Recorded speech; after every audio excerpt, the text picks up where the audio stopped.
Ter uma vida de oração consistente, convenhamos, é um grande desafio, não é nada fácil. Muitas vezes a gente precisa orar mesmo com sono. E eu me lembrei disso quando eu vi uma charge, uma tirinha do Pato Donald orando com sono. E a charge traz a oração do Pato Donald, deitado no seu travesseiro, tarde da noite, mas sabendo que precisa orar. E então ele ora assim: Senhor, abençoa o meu inimigo, me livra dos meus irmãos, perdoa pelas minhas bênçãos, obrigado pelos meus pecados. Não, pera! É uma situação cômica, mas que reflete muitas vezes como estamos nos saindo na vida de oração. Como é que você está se saindo na sua vida de oração? Você ainda tem aquele fascínio, aquela alegria, aquele prazer de conversar com Deus? Ou frequentemente a oração se torna uma prática religiosa cansativa? Confesse, muitas vezes nós nos cansamos. A oração na sua vida tem vindo antes de tudo? Ou ela é ocasional, quando você se lembra, ou quando as coisas complicam?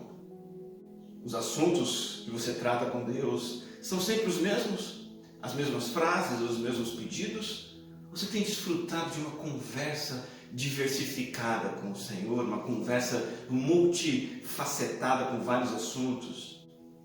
Você tem orado mais por si mesmo, pelas pessoas próximas a você? Ou você abrange mais pessoas nas suas orações? São poucos minutos, talvez poucos segundos orando no máximo? Ou você tem tido um tempo consistente de oração e diálogo e conversa com o Senhor? Eu quero convidar você para esse tema. Você sabe orar? Esta é a primeira mensagem de duas com esse tema, olhando para Colossenses, a carta que estamos estudando atualmente em nossa igreja, no capítulo 1. Quero olhar 3 versículos do capítulo 1, versículo 3, o 4 e o 9. E o intuito é parear a nossa oração com a oração de Paulo. E vamos aprender a orar com Paulo. Portanto, vejam o que diz Colossenses capítulo 1, o verso 3 e 4 primeiramente. Diz assim: sempre agradecemos a Deus, o Pai de nosso Senhor Jesus Cristo, quando oramos por vocês, pois temos ouvido falar da fé que vocês têm em Cristo Jesus e do amor que têm por todos os santos. No versículo 9, Paulo vai dizer assim: por essa razão, desde os dias em que o ouvimos, não deixamos de orar por vocês e de pedir que sejam cheios do pleno conhecimento da vontade de Deus, com toda a sabedoria e entendimento espiritual. Antes de colocarmos lado a lado a oração de Paulo com a nossa, quero fazer a menção da importância do ministério de oração em nossa igreja Fonte. Como tem sido importante ter irmãos intercedendo semanalmente, mobilizando orações, enviando pedidos, fazendo reuniões, porque isso está alinhado com o que nós podemos observar na vida de oração do apóstolo Paulo. É uma necessidade inquestionável e urgente. O primeiro tópico que eu quero destacar e que nós vemos na oração de Paulo é o interlocutor. A quem Paulo orava? A quem nos dirigimos em oração? No versículo 3, Paulo se refere a Deus, o Pai de nosso Senhor Jesus Cristo. É a Ele a quem Paulo se dirige. Nós não nos dirigimos a uma divindade abstrata. Quantas vezes nós nos comunicamos com Deus, mas não um Deus tão pessoal, não uma pessoa próxima, mas uma divindade distante a quem nos dirigimos de maneiras formais e nada pessoais. A oração também não é só uma disciplina espiritual. Muitas pessoas fazem da oração, na verdade, uma reza. Estão se dirigindo a um ser etéreo, a algo vazio, e não um relacionamento racional que envolve os afetos também, os sentimentos. Oração não é só um momento de meditação, como a cultura oriental tem sido trazida, essa espiritualidade oriental tem sido trazida para o mundo ocidental, e a gente tem engolido essa ideia de que a oração é um momento de meditação, uma repetição de mantras, acendendo velas aromáticas muitas vezes, para ter um tempo espiritual que faz bem para si mesmo, para o seu corpo, para a sua mente, é algo holístico. Não. Nós temos um interlocutor divino, nós temos uma pessoa divina. Paulo se dirigia constantemente a Deus especificamente Pai de nosso Senhor Jesus Cristo. A ideia de Paulo aqui é aquele Deus que é um em natureza com o seu Filho, a divindade trina, o Deus pessoal trino, verdadeiro e único, presente e real. O Deus Criador e Senhor, que é justo e que nos declara pecadores e nos sentencia como culpados pelo nosso pecado, mas Ele é Pai de nosso Senhor Jesus Cristo, o que significa dizer que Ele transfere a nossa punição por amor ao seu próprio Filho. O Pai que nos absolve em Cristo Jesus e que nos permite dialogar com Ele. O Filho dele foi quem morreu pelos nossos pecados. Por isso que a palavra oração que Paulo utiliza aqui em grego é proseuromai. É a ideia de você se dirigir à única autoridade do universo com a reverência, com espanto, com admiração por ter nos amado de maneira imensurável. Essa é a postura apropriada de mente, coração e espírito, a postura de humildade para falar com Deus, de quebrantamento, de submissão, de espanto, de gratidão, de maravilhamento. Portanto, tenha uma ousadia reverente quando você ora, sabendo que há um interlocutor espiritual invisível, mas presente enquanto você fala com Ele. E reconheça isso como um privilégio indescritível. Você sempre tem uma audiência garantida com Deus Todo-Poderoso. E você pode estar conectado com Ele o tempo todo. Portanto, a primeira lição que nós aprendemos com Paulo é que nós temos um interlocutor pessoal, Deus e Pai de nosso Senhor Jesus Cristo. A segunda lição que nós aprendemos com o apóstolo Paulo é o lugar de orar.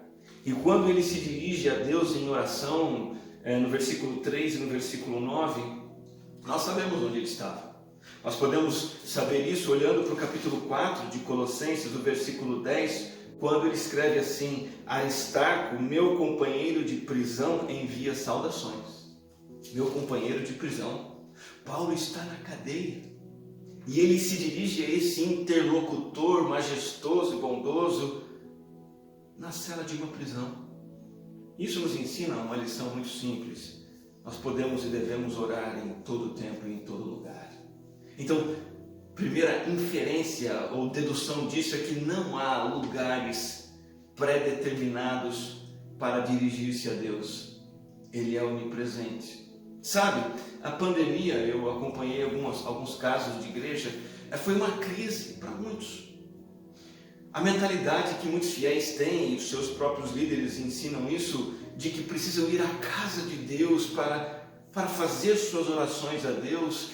E a pandemia trouxe o isolamento e as pessoas se sentiram então restringidas no seu acesso a Deus. Nada poderia estar mais errado do que isso. E de fato, o isolamento nos tirou por algum tempo desse necessário envolvimento do crente com a sua comunidade de fé. De fato, isso é necessário, não pode ser descartado. Mas não por esse motivo, não porque ficamos sem o acesso a Deus, sem o lugar de oração. Esse conceito é um conceito judaico, católico, que está impregnado na mentalidade de muitas igrejas evangélicas, mas é um conceito equivocado.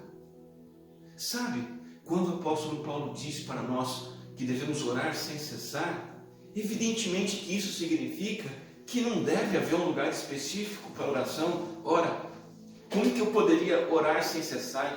Como que eu poderia orar continuamente se eu precisasse de um lugar específico? Eu teria que morar num templo sagrado? Eu teria que morar num lugar de oração? Não. O lugar de oração é todo lugar. A sala de audiência com o Pai Celestial é todo lugar. É muito interessante que nós estamos vivendo uma similaridade com o apóstolo Paulo. O isolamento. Paulo estava isolado, Paulo estava cerceado da sua liberdade, afastado dos seus contatos e relacionamentos. Ele, por estar preso, nós, por estarmos numa quarentena. Qual foi a reação de Paulo no isolamento da cadeia? Ele não se entregou a um inconformismo derrotista que fez com que ele lavasse as mãos e desistisse e deixasse de servir a Cristo e aos outros. Mesmo estando numa cela de cadeia, Paulo fez o que pôde, onde ele estava, crendo que Deus estava no controle, crendo que a providência divina estava por trás daquilo e que Deus que o amava tinha algo especial para ele naquele lugar. Então Paulo na cadeia se põe a escrever cartas para ajudar a igreja. Ele interage com quem se encontrava ali na cadeia, companheiros de cela, guardas romanos, visitantes, encorajando pessoas, falando de Cristo. E além de escrever e interagir na cadeia, Paulo orava. Pare para pensar, nessa quarentena, já há 4 ou 5 meses, a sua prática de oração se intensificou. Nós deveríamos ter intensificado a nossa prática da oração. Mesmo afastados dos nossos templos, nós não estamos limitados a este ou aquele lugar especial de oração. O lugar de orar é a cela de uma cadeia, é o seu quarto, é o seu quintal, é o seu local de trabalho. Todo lugar é orar, é lugar de termos uma audiência com o Todo-Poderoso. E sabe, talvez haja lugares por onde você tem passado, onde você tem estado, e que você precisa de maneira intencional inserir e banhar este lugar com a prática da oração. Foi isso que Paulo fez na cadeia. Ele fez de um lugar hostil, um lugar limitador e um lugar ameaçador, ele invadiu esse lugar com as suas orações. Qual é o seu lugar adverso? Talvez seja o seu próprio lar, um lugar onde você tem enfrentado desafios. Comece a banhar esse lugar com a presença de Deus através da oração. Talvez seja o seu local de trabalho, talvez o ambiente onde você sofre tentações financeiras, sexuais, tentações de poder e fama. Comece a impregnar esses lugares com oração. São lugares que em si mesmos podem nos afastar de Deus e enfraquecer a nossa fé, mas se nós banharmos esses lugares com oração, nós vamos invadir esses ambientes com a presença de Deus e com a comunhão com Deus em nosso coração, e os efeitos negativos serão revertidos. Eu me lembro de Daniel, o profeta. Ele orava 3 vezes ao dia enquanto estava na Babilônia. Na verdade, ele passou sua vida toda ali numa terra hostil, distante do seu lugar de fé. E eu fico pensando, por que Daniel fazia isso? Eu acredito que, e gosto de pensar que uma das razões é porque aquele lugar era um lugar hostil. Era um lugar desafiador e ele precisava banhar os seus dias na Babilônia com orações. Portanto, 3 vezes ao dia ele parava, se dirigia a Jerusalém, se voltava para a distante terra natal, a terra do seu povo, a terra do seu Deus, e ele fazia orações. Ele banhava a Babilônia com orações. Portanto, olhando para Paulo, nós aprendemos que temos um interlocutor pessoal a quem nos dirigimos, que não há lugares que nos limitam, não há lugares que nos restringem e que nós devemos invadir todos os lugares com as nossas orações. Terceiro princípio que eu quero ver nessa mensagem de hoje com você é a amplitude da oração. O que ela cobre, qual é o seu alcance, a quem ela abarca, ou seja, por quem orar. E voltando para o capítulo 1, versículo 3, Paulo termina o versículo dizendo que nós oramos por vocês. E versículo 4 diz, temos ouvido falar da fé que vocês têm. E no versículo 9 ele diz, não deixamos de orar por vocês. O que está acontecendo aqui? Paulo não está orando na primeira pessoa do singular. Ele está orando na terceira pessoa do plural. Primeira pessoa do singular sou eu, mim, para mim. A terceira pessoa do plural é vocês, os outros. Você conhece o irmão chamado irmão 6 horas? É aquele crente que sempre encontra com outros crentes. Primeira coisa que ele diz, ou logo ele vai dizendo, irmão 6 horas por mim. Irmão 6 horas por mim. Ele sempre quer oração para si. A amplitude da oração desse irmão 6 horas é muito limitada. Ele quer orações somente por si. Pastor, você pode orar por mim? Irmãos do grupo de oração, orem por mim. Paulo não limitou suas orações ao sucesso pessoal, à ajuda pessoal, com uma simpatia secreta para as coisas darem certo para ele mesmo. Paulo não foi egoísta. Ele ampliou suas orações e orava pelos outros. Ele orava pelos cristãos de Colossos. E ele se dirige 3 vezes na sua fala aqui a vocês, a vós, a outros. E sabe, os colossenses não eram conhecidos pessoalmente por Paulo. E possivelmente Paulo jamais veria a face e o rosto daqueles irmãos, mas mesmo sem conhecê-los pessoalmente, Paulo orava por eles, porque ouvia falar deles e os amava de todo o coração. Sabe, vamos confessar, o seu hábito, o meu hábito, a nossa tendência é orar por nós mesmos, pelas nossas necessidades, desejos, planos, pecados. Isso não está errado. E no máximo, nós ampliamos as nossas orações por outros queridos e queridas, pessoas próximas de nós, familiares, irmãos, amigos. Isso também não é errado, mas é um erro quando oramos somente por nós e somente por pessoas próximas. Essa é uma atitude egoísta que enfraquece a nossa vida de oração. Portanto, olhando para os 3 tópicos de hoje, nós vemos 3 fatores enfraquecedores da oração. O primeiro é que não entendemos que há um interlocutor pessoal com quem falamos. Então, nossa oração fica vazia e sem sentido. Segundo, quando limitamos as orações a um lugar especial, então isso enfraquece a nossa vida de oração. E agora, quando a nossa amplitude da oração é restrita e quando ela é limitada somente a nós mesmos, nós perdemos o pique de orar. Perdemos motivação para orar, oramos pouco, oramos de maneira tímida. Nós temos que ir além, orar pela nossa igreja, orar pelos nossos conhecidos, mas as nossas orações devem alcançar o mundo como as orações do apóstolo Paulo. O apelo e o desafio que eu deixo para você é que você se familiarize com os missionários da nossa igreja, a Fonte. Saiba quem são essas pessoas, conheça o público-alvo com quem eles estão trabalhando. Eu desafio você a começar a orar pelos países do mundo onde não há o Evangelho sendo pregado de forma constante e consistente. Tantos lugares carentes nesse mundo pelos quais nós devemos orar. Quantas lutas temos enfrentado, quantos pobres, quantos desamparados, quantos necessitados e injustiçados. Por exemplo, o que você costuma fazer quando assiste uma notícia ruim na televisão? Você pode fazer diferença. Você pode orar por aquela situação.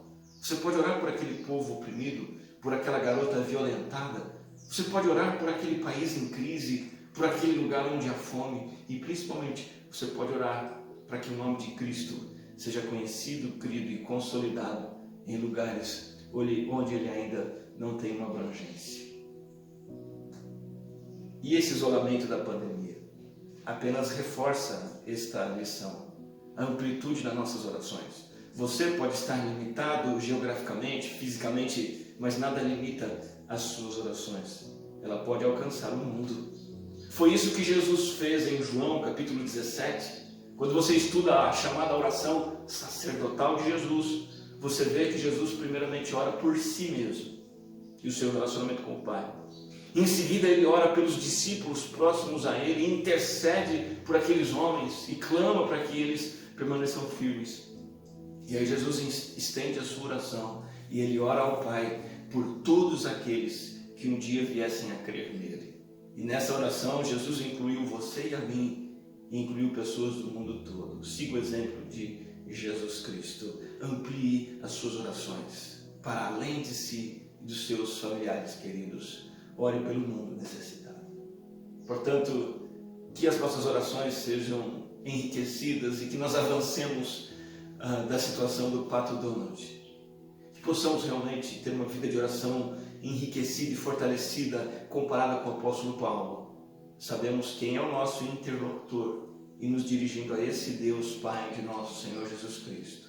Orando em todo lugar, pois não há lugares necessários, especiais para orarmos. E orando de maneira ampla, estendendo, alargando os nossos clamores para a nossa cidade, o nosso país e todo o nosso mundo. Pensando nisso, vamos então orar, falar com o Senhor.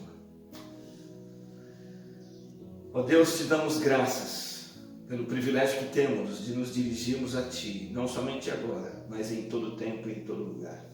Deus, venha nos corrigir, venha nos aperfeiçoar na vida de oração e que possamos ser gigantes nas nossas orações. embora sejamos fracos e pequenos em tantas coisas, que possamos ser fortes na vida de diálogo contigo, nosso interlocutor divino, todo-poderoso, grande Deus que nos ama em Cristo Jesus. Queremos, ó Deus, orar em todo tempo, em todo lugar. E queremos orar, ó Deus, não somente por nós, mas por tanta gente ao nosso redor e distante de nós, que carece da tua ajuda e das nossas orações. Louvado seja teu nome, em nome do Senhor Jesus Cristo. Amém.